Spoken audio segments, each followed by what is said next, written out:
જો રામદેવ પીરે અરબુજીને કીધું ભક્તિ કર્યો તો અરબુજી અગમ ભેજાણો હામાં ઉભા થતો હોય, એ વાત તો અગમ નહીં જ કરી. તો અમે અગમ સમજાવી કે ભજન તો તમારે આત્માનો તમારા અંદર કરવાનું છે. અમે તો ખાલી શાન કા સમજાવી, ગુરુ શું સમજાવે, રસ્તો સમજાવે.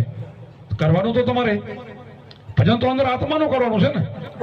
ભજન કા તમારે કાંઈ દેહનું કોઈનાનું કરવાનું છે. અમારું નામે ક્યાં બોલીને કરવાનું છે. ગુરુ મૂર્તિને યાદ કરવાની ખાલી, પછી ભજન તો આત્માનું જ કરવાનું છે. અને આત્મા છે એ ગુરુ છે પાછા. આત્મા ગુરુ જુદા નથી, એ પાછું સમજવું જોઈએ, તે મેળ પડે. ગુરુ ગોવિંદ દોનો ખરા કિસકો લાગુ પાય. બલિયારે ગુરુદેવની ગોવિંદિયા બતાવી કે ગુરુ ગોવિંદ હોમાં આવે ને તો કે પહેલા મારા ગુરુ પછી ભગવાન. ભગવાનને ઓળખે નહીં કરાવી. આ મને જો મને સમોરમ ન મળ્યો તો આ પદ ઉપર હું હોઉં. તમે કયો હોઉં? સમોરમ મને મળ્યા ન હોય તો આ પદ ઉપર હોવું ને. હું પૈસો હોય, કદાચ કરોડો રૂપિયા હોય, ગાડીઓ હોય, બંગલા હોય, પણ આ પદ ઉપર ન હોવું.